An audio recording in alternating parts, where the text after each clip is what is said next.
we did a lot of sightseeing. Cool. I was at Lackland Air Force Base for 6 weeks of my life. So was my husband. Really? Yeah. So I know about the prison in San Antonio. Can I get a timeout and find out, are we YouTubing this today? What's happening? I don't really know. We got like There a are some Skype people that situation. can't make it that need the points that they're gonna watch you. Neat. That sounds fantastic. Yes, That would've been they super would Do you love mind to- if we do I that? think they Apparently need the not. points. They need to. I actually would have spent more time in hair and makeup before I came over. How are you, No, Michelle? I'm good. How are you? I just overheard somebody in the case that Jerry saying, "I was taking this because we want to watch it later." Okay. Well, They awesome. can't make it. Yeah. Good. It's my favorite That thing that's ever happened to me. Okay. Surprise. Sorry. Yeah, I think, because there's one lady, and I can't remember what her name is, but wanted to specifically talk about 401k rollovers and life insurance stuff. You guys remember that from last time? That's what we're going to cover today. And I think this is our last one for, right? Try and keep it together. Tissue, right? So, any questions or comments before we get started? Anything specific that you guys want me to cover necessarily? Shoot with your clock. I just heard that we're yellow. That's great. I like yellow.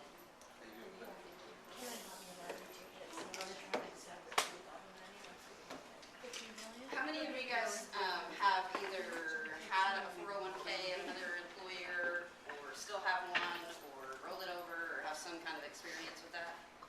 Any of you still have some out there in limbo? From another world? Uh-huh. I have to. Yes, I do. You have just they're over there? It's just sitting there. Yeah, yeah, yeah. We know what's going on with that. Well, this video is, I think, like a minute and 37 seconds. Do you think we can probably cover all of your options in a minute and 37 seconds? Cover mine? Yeah. Well, I'm just going to show it super quick. I'm not going to go into great detail about 401k rollovers.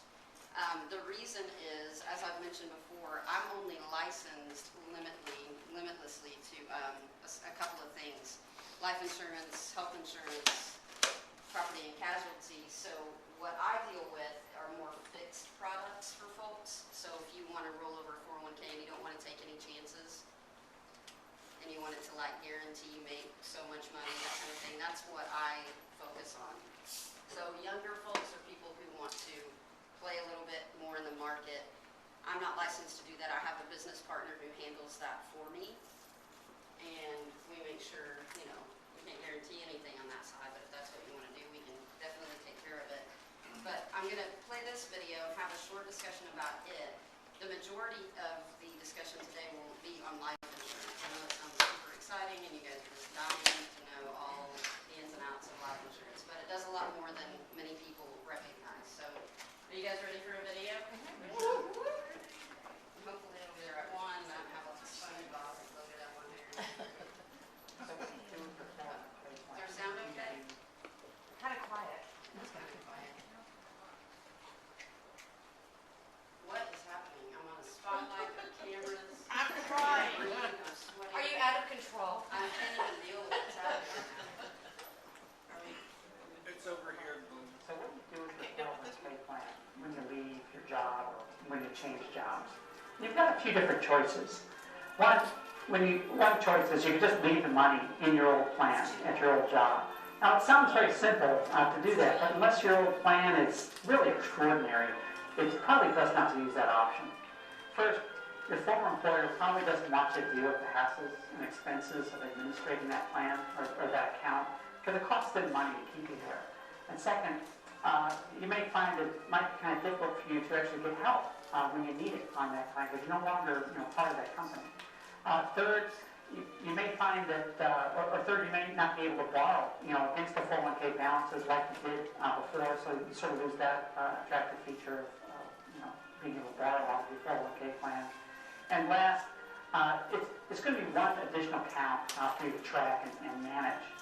Now, also note that if your balance is below a certain threshold and you do nothing, your employer can just close the account and send you a check, which is really a bad option, because if it ends up costing you money in taxes at that point in time, you may not necessarily want to be paying those taxes. So that would be leaving your money in the plan. I don't think that's usually your best option. Another option you've got would be to cash out your 401k plan. Now, if you cash out your 401k plan, the employer is required to withhold and send 20% of your money to the IRS to pay for taxes. Now, if you did not deposit that money into another qualified account, like an IRA, within 60 days, you're going to be subject to those taxes. In other words, you can't get that 20% back, and you may have to pay more. And if you're less than age 59 and a half, you may be paying a 10% withdrawal penalty as well.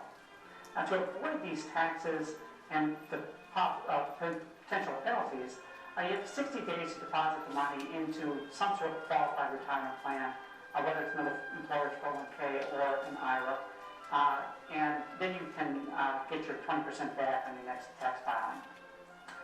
So another option might be you could roll the money over into a qualified retirement plan. Now there's two ways to do this. Your new employer, if you've moved on to another employer, may have a 401k plan that you can roll the money into, or you could roll money into a rollover IRA. If you do a direct rollover, in other words, money goes directly from one plan directly to the other plan without coming to you first, then there'll be no tax situation at all. You won't have to pay any income taxes. It's called a direct rollover. An indirect rollover is a very common mistake that people make, where they'll have the check written to them, cash the check in their personal bank account, and then write a check and fund their new IRA. That, in essence, is taking receipt of the money. They'll have to pay income tax on that money. On their next tax return next year, they can get that tax back, but it's a lot of hassle to go through. So the conclusion that we would draw is you want to do a direct rollover into your own IRA. Take the money away from your old 401k plan and put it into your own self-directed IRA, where you can invest the money in any sort of investments that you choose, any sort of qualified IRA investments that you choose.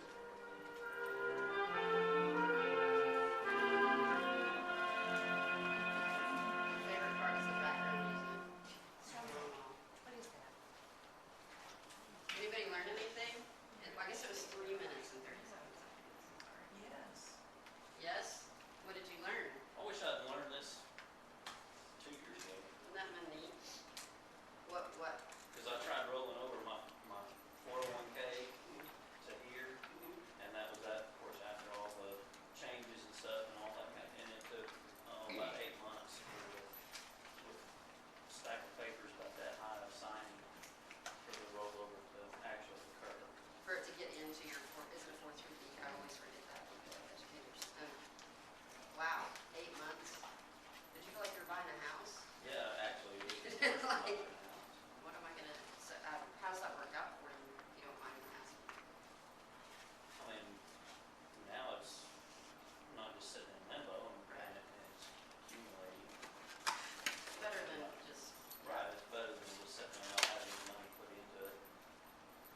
sure. What did you say you had learned? Oh, the tax advantage. A tax advantage? Or the not having to pay the tax and then get the refund. You mean to do the direct Direct, rollover rather yes, than it coming to direct. you first? Yeah, that's big time important. IRS wants their money, that's for sure. Anybody else have thoughts or? Ma'am? I tried to roll over one and they said there was a penalty, not a penalty, I couldn't touch it for 5 years. If you My- rolled it over? Yeah. It depends on what you roll it into. They wouldn't let me roll it into my 403B. It's that, I swear, I really swear. I believe you, I because was so every confused. administrator has different rules. I was so confused. They said you can't do anything to it for 5 years. And I think the 5 years is up now that I've forgotten about it. So I probably Is that a ought to go ahead. previous employer? Okay, Well, no. where you Wasn't work? it our old, didn't we have it was Or a what? Valak. I think it was, no, it wasn't Valak, it had to have been here. If Was it it- was, Was here's it with how Mike for Boone's group? What's Might have happening? been. Yeah, I did that too. I thought it Could was we 7 not years. roll it over? You couldn't touch it.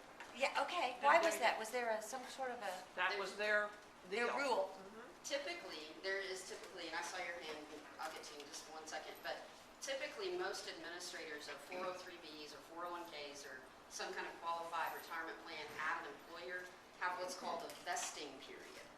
And what that vesting period means is you don't have any control over it, you cannot touch it, you can't borrow against it, you really can't do anything with it for that period of time. Okay.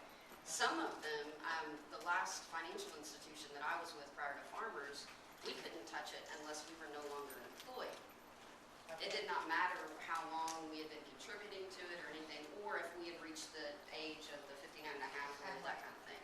Wow. So a lot of this, and a lot of what they're talking about has to do with control. I mean, it's our money, we're putting it in there, right? Yeah. We're gonna have some say in the matter. What were you gonna say? Vicky? Well, I was just asking, do they get to make the rules, because I know I've been away from the company now for 20 years, and each time I talk to them, to make sure that I still have a plan with them, since it's been so long since they've approved it, they say yes, but that there's no way to go ahead and do something with that money, so. They're telling you you can't, Right, and you don't work there? right. They're wrong. So I can go back, and maybe I'm not asking the right questions, I understand them not wanting to cash it out, but did they roll it over to an IRA? Yep. I thought I'd asked that question. You may have, but it's kind of, we've talked a little bit before about benefit packages and signing up for 403Bs and 401Ks when we get to an employer. And I'm not trying to knock anybody, it's just the way it's set up. Typically, you walk into an HR office, you have an HR representative who doesn't have any licenses in anything. God love them. They want to make sure no harassment things go on. They want to make sure that things are in compliance, at your workplace, and it's safe and it's good for everyone, but they don't know, and it's not their fault. So every time I think we've met, we've mentioned, when is it important to go seek out some advice from somebody? What if that company should fail, or they tend to do things, rename, go off and have their. They've got your money. Do something else like that. I don't care if you've got $20 that's mine. And now we're talking about maybe hundreds of thousands of dollars, depending upon, and you're right, you may not be asking the right questions, that's fair, but what a financial advisor or a financial rep can do for you, if they're willing, and I know one, is they can actually call that administrator with you in the office, or do a conference call, or what have you, after they figure out what do you really want to do, and they can get the ball rolling in your favor. If you want to roll it over and you want to own it, or if you want to roll it over and put it into your existing plan, it doesn't sound like that's a very fun process, but obviously an option for you, then if you do not work at that facility any longer, or you reach their vesting period, you should be able to do what you want with it. Did you have your hand up in the back, sir, or were you just stretching? Were you waving at me, maybe? No. Nobody wants to wave at me. What happens, so we keep a 403B or a 401K, and we go into retirement. We've reached 59 and a half, and we want to start getting our money. What happens then? Does anybody know? We start paying taxes on it. Why do you start paying taxes on We it? didn't pay taxes on it the first time. That's right. And what kind of taxes? There's all kinds of different ones. Does anybody Give me know? mine. It's income. It's ordinary income. So let's say that you really contributed. Maybe you were 16 when you started at your job, or whatever, and you really contributed well to your 401k plan. And just for explanation purposes, you never left this employer. You reached the age of retirement. You can take that as income. You've been putting 3.5%, 4, whatever percent into this plan. They've been matching you up to 3 or 5 or 2 or none or whatever they're doing. And you start taking that income, and let's say in the last few years before your retirement, you were making, and I'm just throwing a number out there, let's say you were making $60,000 a year. You start drawing on that retirement, and now you have Social Security money, maybe, if it's still around. That's the argument everybody's having right now. And now, let's say after all things considered, you're making $82,000 a year. Now what? Taxes are gonna go up. And it may not even be that you go into a higher tax bracket, although that happens. But what may happen is that it's the same amount, but it's on more money. 1% of nothing's pretty much nothing. 1% of $80,000 or $90,000 a year, or 28% or 15 or whatever it is, it changes things. What can we do to combat against it? How can we plan in advance to minimize our tax liability? can we? Tax, What's happening? A A Roth IRA, Roth IRA, what is that? you pay the taxes on it when you put it in instead of whenever you take it out. So you pay the taxes up front, and you don't take it on the back end? Is that how that works? Or is it just already taxed because it's income, and they don't tax you in the front or the back? it's already taxed, because it's income, Tax. right? Because it's income. And you're not using, yeah, and the So Roth IRA, you don't get any, like, income tax savings from it when you put it in like a standard IRA or 401k or whatever like that. You don't get that income tax benefit then, but at least you don't have to pay the income tax later. you pay no taxes later. You think they have some rules on Roth IRAs? Yeah, you can't buy too many of them. Can't Dollar buy too- limits. They're dollar limits? Yeah. What kind of dollar limits? I have no idea, because I don't own a Roth IRA, but I do know that, Not everybody can contribute, yeah. and you can only contribute a certain amount every year. Did you know that? You know, I- there was a limit. I don't have one either, but I knew they existed. This is something my husband and I have been talking about. Yeah. Husbands and wives have lots of conversations about money, don't they? Hopefully. Here's how it works, and don't quote me on the exact number, but the last time I checked, I think an individual could make more than $96,000-ish.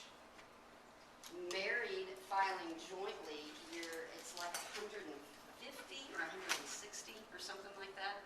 If you break those limits, you just don't get to contribute. What happens if you contributed before you reached that limit? No biggie? Really, Michelle? Well, I have no idea. That's called hard. Was that unfair? I take it all back. I didn't say it. What happens if, it's a yearly contribution. So it's per year and it So doesn't they're go gonna away look or at it just- every year, yeah. Or turn the camera on. Come on. Yes, ma'am? I was told by an agent that, after a certain age, you're too close to the To contribute. retirement, that then it wouldn't benefit by going ahead and buying it. I'm in my fifties, and I was told I was too late to really get the value out of the taxes, and it would limit me to. So basically what she was saying is that she talked to an agent who said that because of her age, she was too close to taking withdrawals from the Roth to benefit from the tax advantage. Is that right? There are a ton of variables involved in that comment. Everything is going to give back to you what you put in it. If you've got, maybe we don't have a lot of time, but we've got cash flow and we can contribute, maybe. But on a Roth IRA, depending upon, a Roth IRA, I don't want to get too detailed about this because I'll confuse myself because it gets really confusing, but a Roth IRA in and of itself isn't in and of itself its own bucket of money necessarily. It's typically wrapped around something that gives us those tax advantages. And what I mean by that is a 401k, for example, or a traditional Roth IRA is going to be in the market. And so that is the reason that a lot of times you see hits from those things and you can lose money and all kinds of things we don't want to happen. So it would depend upon what bucket they were putting that money in, how much money was going into it, and when you needed the money and how much you needed when you got there. And I take it there are setup costs involved that you would pay, so you need to make enough out of it to Not pay always. for those costs. Not always. I mean, I'm not saying that you will never have fees associated with a Roth and it's like just free money to go get. But they can be structured in a way that there are no setup fees to per se. It's just important to know what your options are. And it's important to have an open conversation with somebody and just say, here's what I've got, here's where I'm trying to get, and here's what I've got to contribute to get there. And then it comes down to how bad do you want to get there? Are we willing to make an extra 3%, 5% sacrifice on an annual basis or monthly or whatever to enjoy all the things that we've talked about? Where's my lady that's going to move to Utah and let me move in with her? She's not in here, but maybe she changed her mind.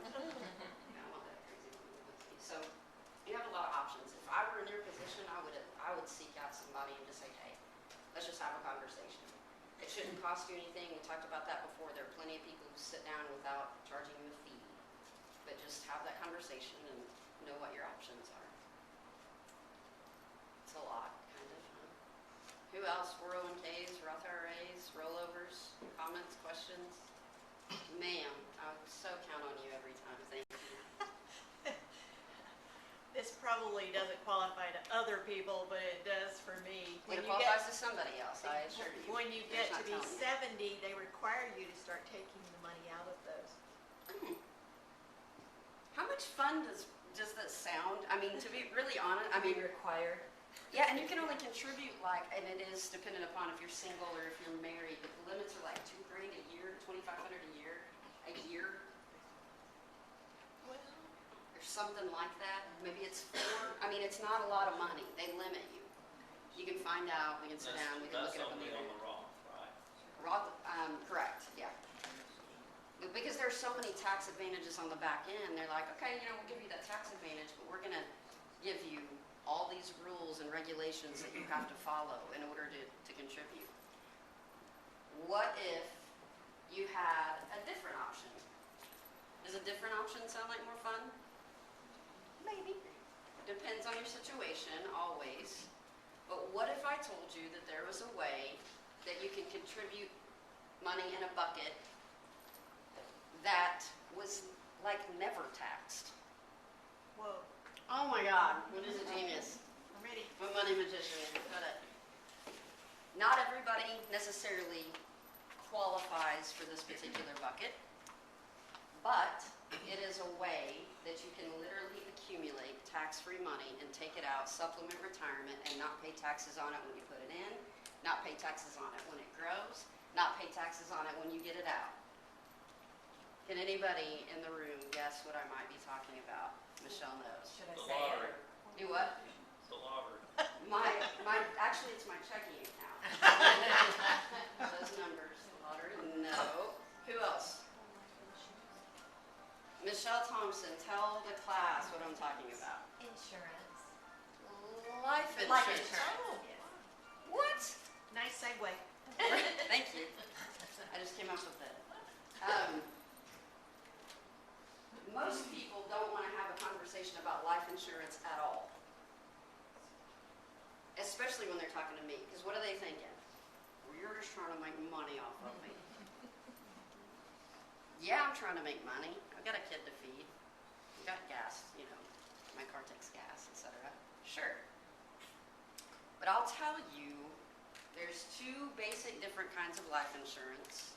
And there's one reason I bring it up in every single do-I conversation that I have with every single person that I talk to. Because at the end of the day, what? I get to know you, you come in, you buy your homeowners and your auto insurance with me, right? Everybody just said, all right, you did sign in. I get to know, I spend an hour getting to know you. You guys, I've spent the last 6 or 8 months getting to know you. Some of you I know just had a grandbaby happen December 15th, 17th. 20th. Oh my God. But that was amazing. And a boy, right? Boy. Some of you, I know what your dreams and aspirations are for retirement. I know what you're trying, we've gotten to know each other a little bit. If we sit down one-on-one, is it fair to assume that we'll probably get to know each other a little bit better? And then you're going to tell me about your kids. And then you're going to tell me about your husbands and your wives, probably your debt. When I was, and I'll make this short, I was 20 years old. So it was 2 or 3 years ago. My best friend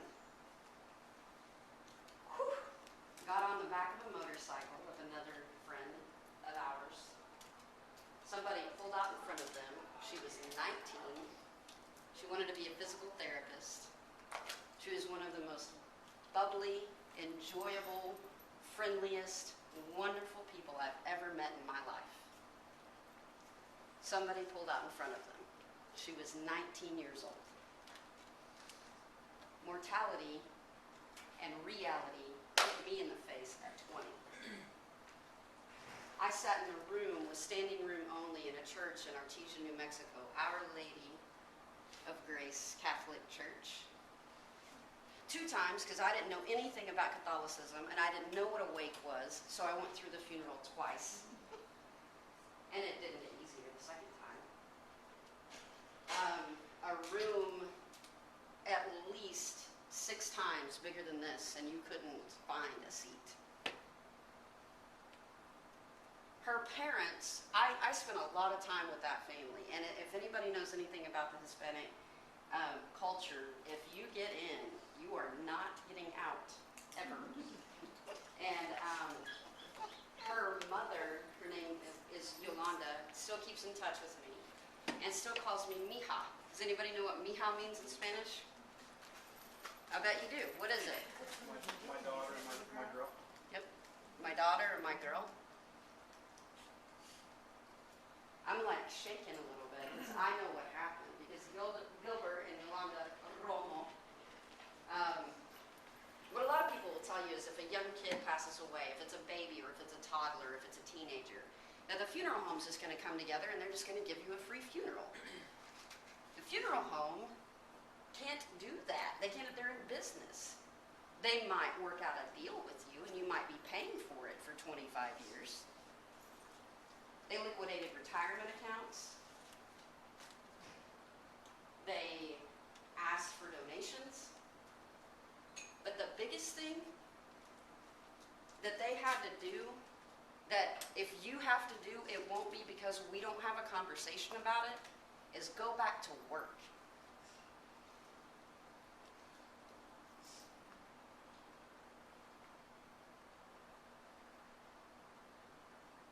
My son is almost 12. Statistics are with him, right?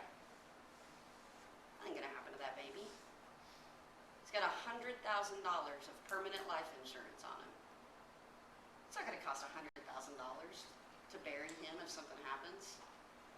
I'm not working. I'll guarantee you that.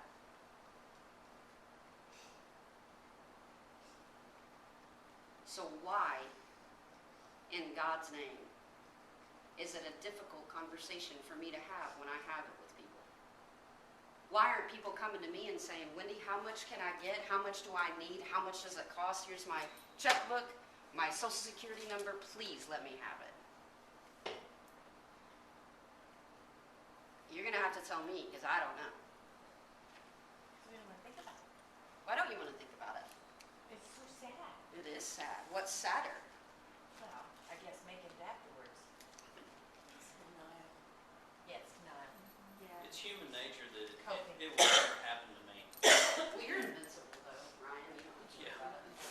These people they don't face reality that it's going to happen one day, whether it's like what happened to the 9-year-old accident. Things Valerie. like that happen. Yeah. So we don't know. We're not guaranteed to get home safe today. Okay. And that's absolutely perfect. I think there's another thing too. Okay. And I think that unless you specifically go to see someone who's going to talk to you about life insurance, most people have a certain amount of term life insurance, which isn't the same, through their work. They just assume that that's enough. They've got someone at their job telling them to invest in their 401k, and so they automatically have those things, and then even if someone does mention to them, look, this is whole life insurance, this is permanent, this is, even if you don't die at a certain point, you can start taking money back out of there. You're not gonna get penalized for it, all of that. They have a hard time seeing that maybe that's worth it, even if I do have to pay a higher premium in order to have that money that's Inside of it. And you're bringing up a really good point. And before I tackle that, kind of what you were saying, the most ironic thing I think in life, and when I'm talking with people, is you'll come in and you'll put $500,000 of liability coverage on your car. Because you want to make sure if you run into the Cadillac and then through their house, and we can pay for it, right? How many of you know for sure that you're going to have an accident that you're at fault for? It's good and you should do it, and I'm not taking anything away from that, but how many in this room know for sure that someday every person in this room will die? But you'll spend tons of money on auto insurance, won't you?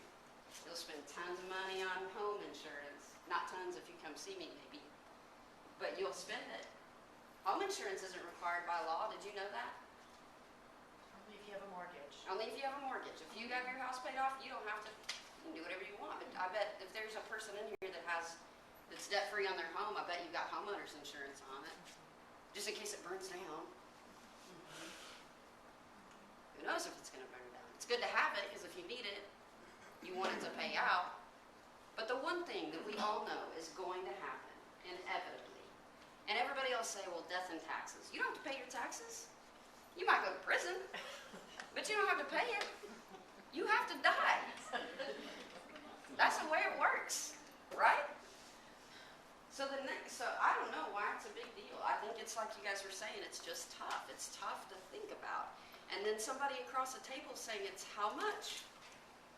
How much is it worth to you? I have personally $1 million of life insurance on myself. I don't have $1 million worth of assets. I don't have $1 million worth of debt. I pay over $200 a month for it. $212.78 every single month. And a lot of you are probably saying, well, of course you do because you get paid on it. Well, I only get paid once. They don't keep paying me. That's all? $212 a month is all? Maybe I need to call you. That's all? I'm not saying though, but I'm just that kidding. much, yeah. That's the way insurance works, though. You're transferring the risks to somebody else, right? You're paying somebody else to write a big check, and you're writing a little. And what I tell everybody is what it comes down to is the following. You can walk out of my office and you can say, no, Wendy, I don't want to do it. I don't want to go through underwriting. I don't want to find out how much I owe, whatever. I can bring one of two things to your family when something happens to you. A casserole or a check. I have no idea how to make a casserole. I don't. I make brownies. It's the going back to work thing, I think, that hits us probably harder than anything. Because it doesn't matter if it's a kid. It could be a spouse, a parent, it doesn't matter. My grandmother was 95 when she passed away a year ago last September. And I still get a little uneasy about it sometimes. And I didn't go to work for, I think I missed a week and a half or so. She's real sweet. So all that being said, does anybody have questions or comments or want to share any experiences before I get into the two different kinds? Just want to mention that one thing you don't always think about, because when you have a lot of term life that you can have while you're working to cover you quite well, but all that goes away. It goes away when you don't work there anymore. What they take into consideration in life insurance are a number of factors. Our age is a big one. When you started this job when you were 16, because you all did, I'm sure. You might have. I'm just kidding. You're 16 years old, you can have like $9 million of insurance for like $20 or whatever it is. I mean, like not even $20 a paycheck, $20 a year maybe. I don't know. But out of a group term policy. When you retire, how old are you going to be? 71? 65? She said 67. Or whatever. And, depending on how you planned on your own, it could be different. Do you think that life insurance would cost more when you're 67 than it did when you were... Right. Of course. Yeah. So I'm not saying that group term life isn't a bad thing. And you're right, you can load up on it and it's cheap. But I would argue two things. One, if you want it, and you want it for when you die, and you don't know when you're going to die, so you want it to be there, I would argue that you should at least look into owning your own, for one thing. For the other thing, you actually may be paying more asking you to opt out of anything. I'm just saying look into it.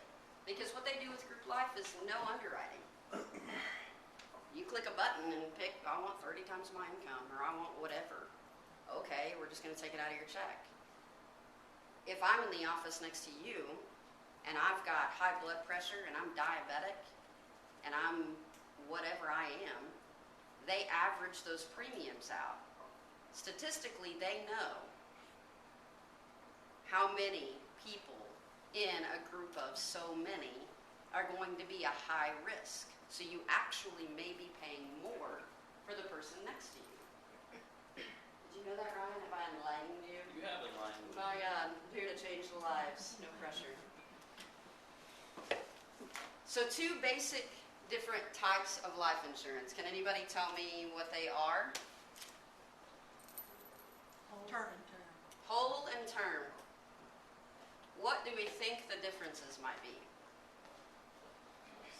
No Cash questions. value? I'm gonna put those down there. It's like a parade. Again on camera. So what was it, Michelle? were you I saying? just said, one has a cash value, One has a cash value, correct? one's cheaper, One's cheaper, one's more expensive. one's more expensive. All good. One The main differences, you're touching on them, absolutely. The main differences, and when I talk about this, term, if you can think of it as temporary. It's for a specific period of time.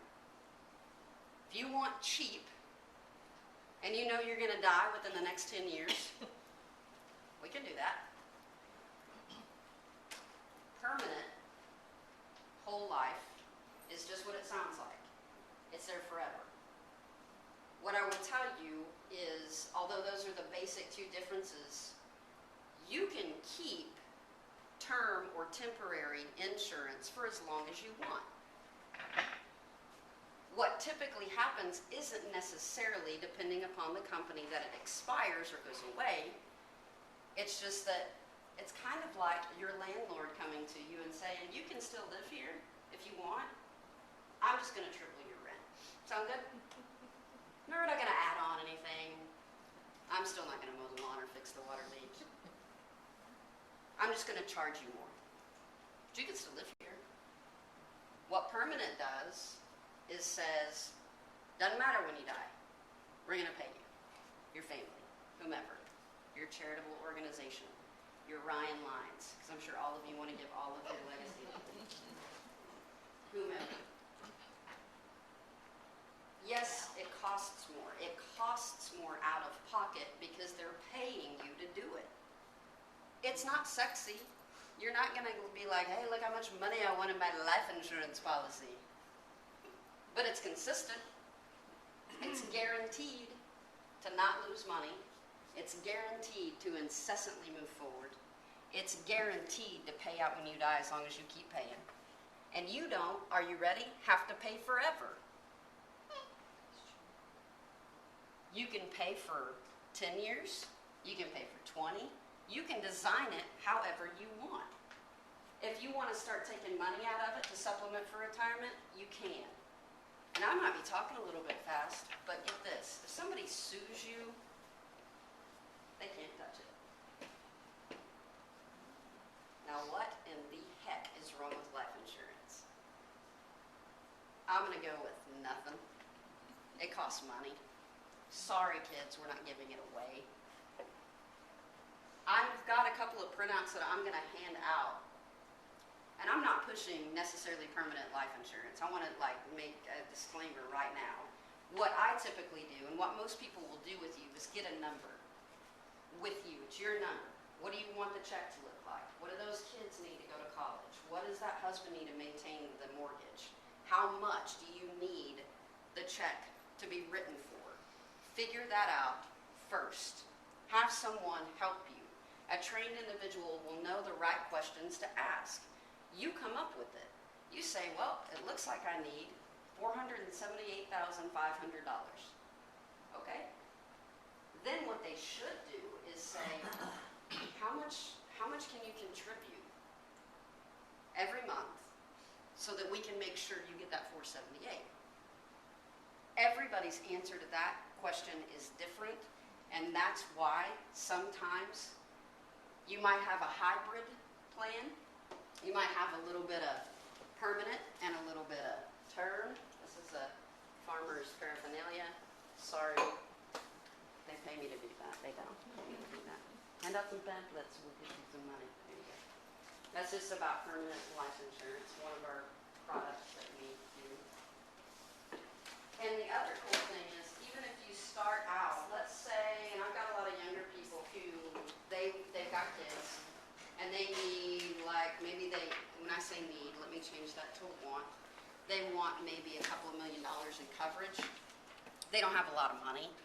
They're just starting out. So we'll get them a couple of $1 million in coverage, and then over time, we can kind of roll over their life insurance into a permanent life insurance policy. You're rolling over their term or rolling over their, what are you rolling over? Yeah, man, if you've got, like, let's say you've got $1 million of term or temporary life insurance, right? Paying whatever it is, $50 a month, or I don't know, God, don't quote me on that, but $50 a month, and then you maybe sit down with me a year from now and you're like, I really want some of that permanent because it looks real good, but I don't have a lot more than that $50 to contribute.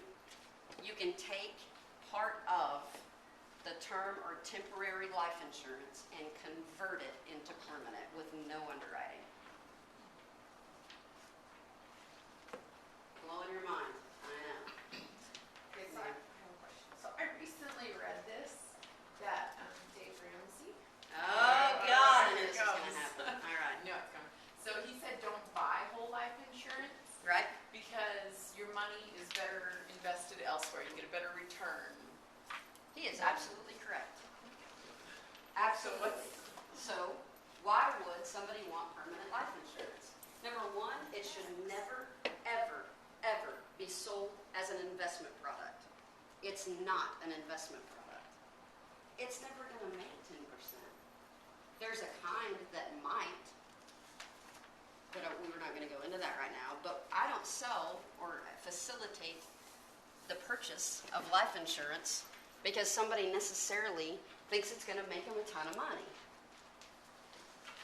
We sell permanent life insurance at our office because we don't know when we're going to die.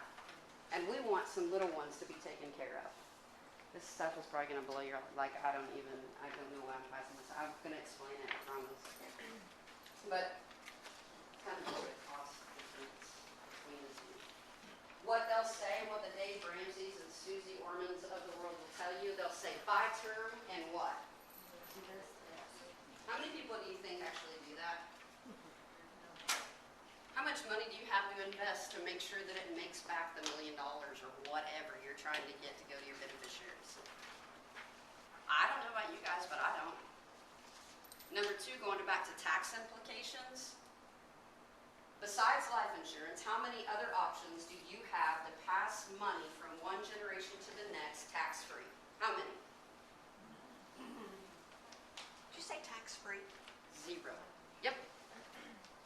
If you decided to go out and buy $7 million of life insurance and leave it to me, yeah, right. Here's what it would look like. Let's say you left it to Michelle, and I'm your agent, because of course I would be. Why wouldn't I be? What would happen is I would be notified. I would have to have documented proof that you were no longer with us. That would be moved up to the home office. The home office would mail a check to me, paid to the order of Michelle Thompson for whatever that number is. So if it's $1 million, Michelle, I'm so sorry for your loss. My condolences. Yeah, and here I'm smiling. I wouldn't be. I can assure you I'm sensitive. But here's a check. No income taxes, no penalties, nothing. Pretty neat. So those investment guys can do what they want to do, and I'm not above it. I'm not saying I'll never be licensed to sell investment products. They're a good fit where they're a good fit. But if you're purchasing life insurance for its intent, which is to leave a legacy or to take care of debt or to just cover the stinking funeral costs at 10 or 15 or $20,000 or whatever they are. Mine might be 50 because I want some like trumpets and like a band and maybe a Street parade. party. I think, maybe. Yeah, ma'am? So, if you have money in your properties and things like that in a trust though, And a trust, correct? then they're not paying taxes on it. Correct. They're just getting it just like, it just keep on going on, right? Yep. So let's say you left your home in a trust and you willed that to a child. They take it over, then they sell it. If they can sell it, maybe they need it to sell it. Maybe we don't have any life insurance or anything at all, but we've got this house that's worth $350,000. If you can time the market right on selling a home and you can find a way to sell one without paying taxes on that, all right. What this handout is, on the very front page, is I put in like Jane Doe, which I know that's used in CSI or whatever. But it says, if you'll look at the top right-hand corner, BCP, all that means is that this contract premium is going to be automatically withdrawn from a checking or savings account. So it's the electronic funds transfer, it's just a different acronym. Don't ask me why. In the amount of $68.64 for a female age 36, standard ratings, which we won't go into that really, but basically she's pretty healthy, you know. She doesn't smoke. The face amount means if she continues to pay this, and if you see at the top it says 10-year with 10-year guarantee, she pays that every month for 10 years. If in the 9th year something happens to her, we'll write a check for $926,899. What happens if something happens to her the first year, and she's We will only write- giving you $700? We will write a check for $926,899. If you write a check before you go through underwriting, if you're just going through the process and you what they call bind your coverage, and something happens to you, and this is you, we'll write a check for $926,899. What happens after After what? 10 years? After 10 years, this is only one page, that's all I printed out, but they don't really show it, but after 10 years, it goes up. She might be paying $72 a month. The real tricky thing is on a 10-year plan, in the 12th or 13th year, that's when you're going to start seeing it skyrocket. If you can think of the differences in renting or purchasing a home, that might kind of help wrap your mind around it a little bit. So the same person, if you'll turn to the next page, oh my goodness. That's a lot of money. $833 a month. Same lady, same initial, what they call face amount, right? If you'll see right here in kind of smaller print, somebody read that out loud. Guaranteed values? Guaranteed values. So total cash value, you see that? Am I going too fast? Anybody? The first thing you told us about was term life. Right, the first page is term. $67, 10-year term. 68 a month. Right. Okay. 36 or 37-year-old female. Okay. Almost $1 million. So, I'm not real good at math. I'm not Rain Man. But if I pay $10,000 a year for 10 years, how much money is that? $100,000. And my total cash value at the end of year 11 is what? 75,000. So I put $110,000, it looks like, in, and I'm gonna get 75 out tax-free. And that's under, what was that, somebody else? Guaranteed values? So what you're saying is if I choose to no longer pay the premium at the end of the year 11, you will pay me $75,000. Yep, if you haven't taken a loan against it. If I haven't taken a loan against it and I say, I don't want to pay this anymore, you'll pay me back $75,000 of what I've paid in. Right. Now, part of that money in the early years of a permanent plan is paying for the coverage. Does that make sense? What happens is, if you do this for a while and you do it consistently, it's called compounding interest. Einstein, I believe it was, I know it was him, I don't know how he said it. He said compounding interest is the fastest moving thing on earth. I didn't really know him, but I hear he was really smart. So that's guaranteed. Based on how things are performing right now, we guarantee you, if you did this today and this was, you went through underwriting and, you know, all these things fit, everybody's gonna be different. We guarantee it. If you die in year 10, $926,899.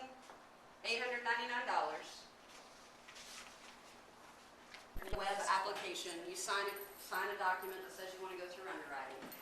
Your agent, how I handle it is I will have, there are people who will come do what's called a paramed, and they're going to ask you a few questions and say, you know, do you skydive, or are you going to jump out of a plane, which even if you plan on it, you're not going to that day, right? No. Do you smoke, do you drink, do you whatever. Take your height, weight, your blood pressure. Yes, a urine sample. And yes, you get to get your blood taken. But it's a free physical, goes to your doctor. So what happens is that information gets sent to what's called the underwriting department, and they make a few determinations. Number one, do you qualify at all? Is the insurance company willing to write a check? What is the risk that you'll kill over in the next 6 months? They take that into consideration with all these different variables that I don't even want to know about. If they make an offer, maybe it was going to be $800 a month, but now it's going to be $850 or whatever. So they'll do what's called rate you a little bit. Sometimes it's right on the nose.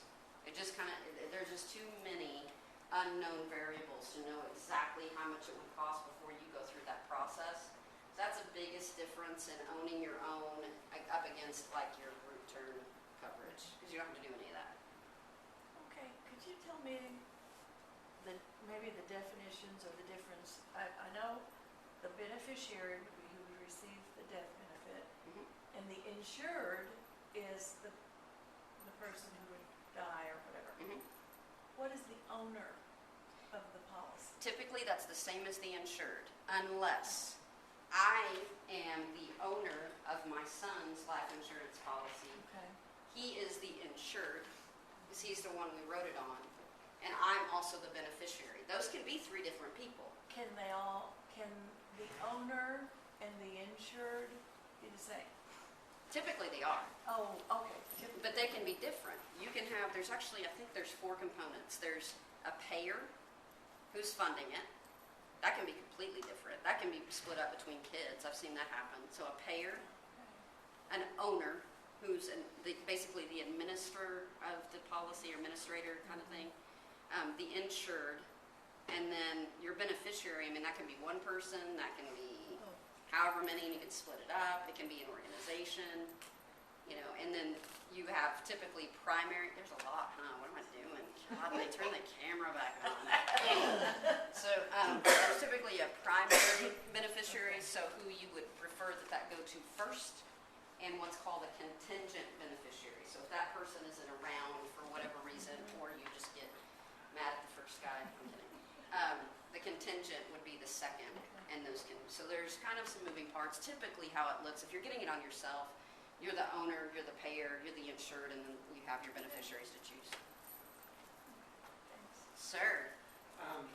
Say your son turns 18 and he's the insured, but you're still the owner. At what time does that stop being your responsibility, and does he have to get his own policy, or? You can transfer ownership. It's a piece of paper. And the cool thing about kids, what I really like is, which this works with adults too, but on little ones, I mean, my God, you can save for college, and if they don't use it for college, it doesn't matter. You don't get taxed on it if they don't use it for college. 529s, if you don't use it for certain things, then you get taxed on it. That's no fun. I don't know if my kid's going to go to college. I mean, better. But I mean, he might not. But you can transfer ownership.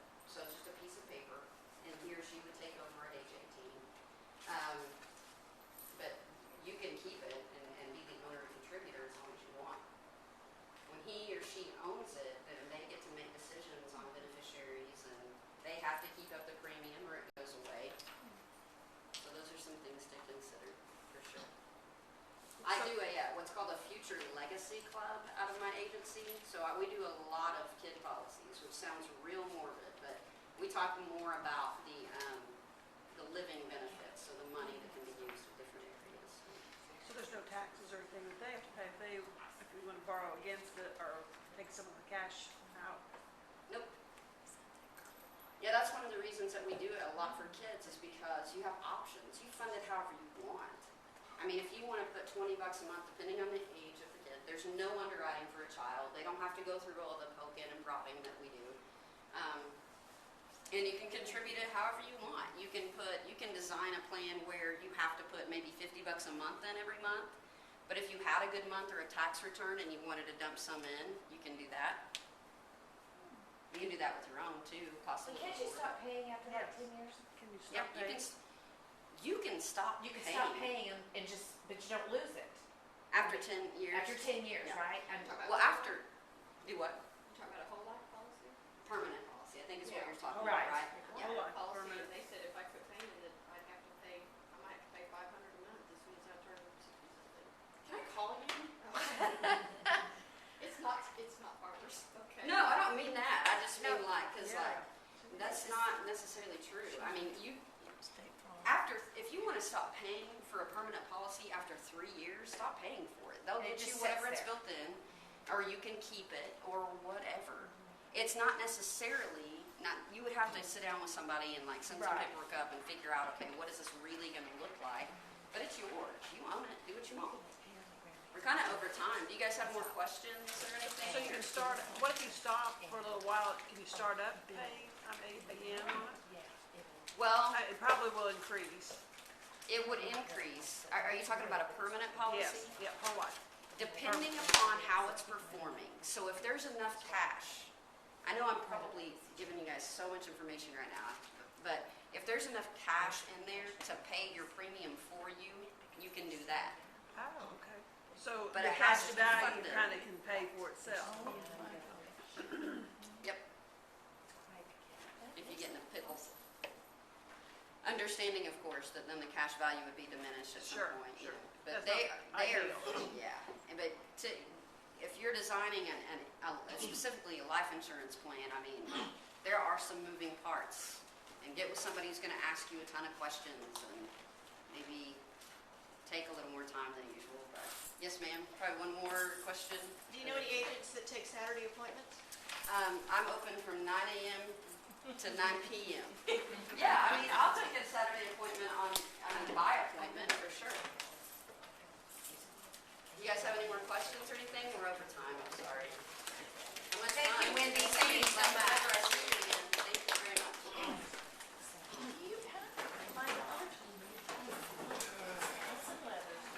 Oh, sure, I just know, oh my gosh, he just had a birthday. I can't see that. How much fun. I was up against some deadlines for the ITC. You know Charlotte? You know this, right? Yes, for sure. And I'm just get a picture with him on Facebook. Probably. I don't. Always, yes, yeah. Oh, okay, got it. Yeah. Wow, yeah.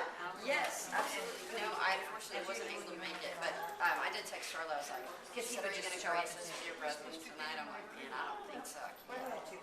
I babysit there. Yeah. Oh, no. Yeah. Well, maybe you gotta. You started getting the ball rolling. Hey,